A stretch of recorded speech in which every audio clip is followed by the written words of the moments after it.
আল্লাহর রসুলের ফয়সালা হলো সাহাবীরা এখানে আমরা এখন বিশ্রাম নিব।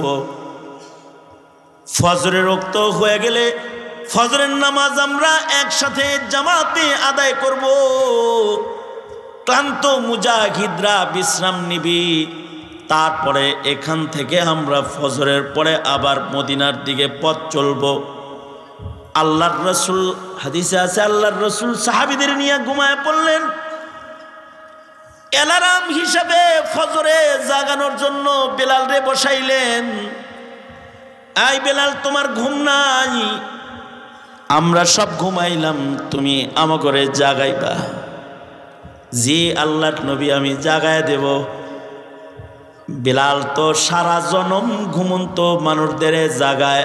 আসসালাতু খায়রুম মিনান নাওম।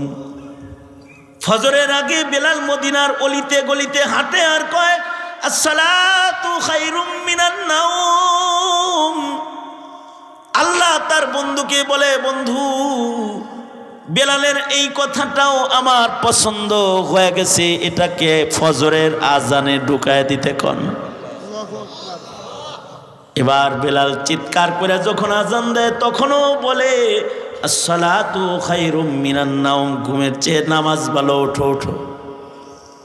হযরত বেলালকে আল্লাহর রাসূল জিম্মাদারি দিলেন, আমরা ঘুমাই, বেলাল তুমি আমাদের জাগায় দিবি।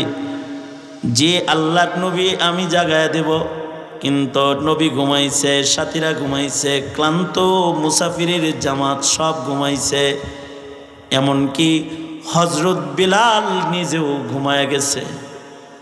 এদিক দিয়ে ফজর শেষ হয়ে সূর্য উদয় হয়ে গেছে, বেলাল ঘুমাইতে আছে। সবার আগে হযরত আবু বকরের ঘুম ভাঙছে। আবু বকর চক্ষু খুইলা দেখি সূর্য উঠছে, কিন্তু আবু বকরের কোনো আওয়াজ নাই। নবীর চোখ বন্ধ। মাতব্বরি আমার করার দরকার নাই, চোখ খোলা যাবে না, আমারটাও বন্ধ। কারণ আবু বকর তো নবীর ইত্তিবাকারী। হাইয়ান ওয়া মাইতান আসবা আনিন নবী সাল্লাল্লাহু আলাইহি ওয়াসাল্লাম। আবু বকরের ইস্তেমবাত হলো যে রাসূল যেহেতু ঘুমাইতেছে, ঘুমটা পাড়াইতেছে কে? ঘুমটা যেহেতু আল্লাহ পাড়াইতেছে, তো আমার মাতব্বরি করার দরকার নাই, উনিও চোখ বন্ধ। এরপরে হযরত উমরের ঘুম ভাঙছে। উমর তো আর আবু বকরের মতো এত ঠান্ডা না, উঠে ইন্না লিল্লাহি ওয়া ইন্না ইলাইহি রাজিউন। ইরে সূর্য উঠে গেছে রে, বেলাল রে পারে তো মাথায় লে আছাড় দেয়, হ্যাঁ জাগাবি তো তুই নিজেই ঘুমাস। হাউ কয় আল্লাহর রাসূলেরও ঘুম ভাঙছে। আল্লাহর রাসূল সাল্লাল্লাহু আলাইহি ওয়াসাল্লাম বললেন, অসুবিধা নাই, ঘুম আমরা পারি নাই, আমাদের ঘুম একজন পাড়াইছেন, তিনি কে?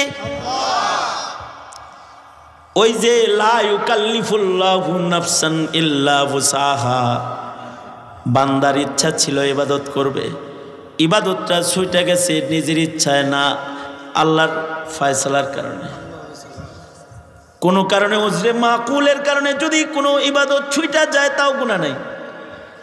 ইবাদত গুনার কল্পনা করলেও গুনাহ নাই, যতক্ষণ না পর্যন্ত গুনাহের আমল সংগঠিত না হয় ততক্ষণ পর্যন্ত আল্লাহ তাআলা রহম করুণা করে গুনাহ লেখে না।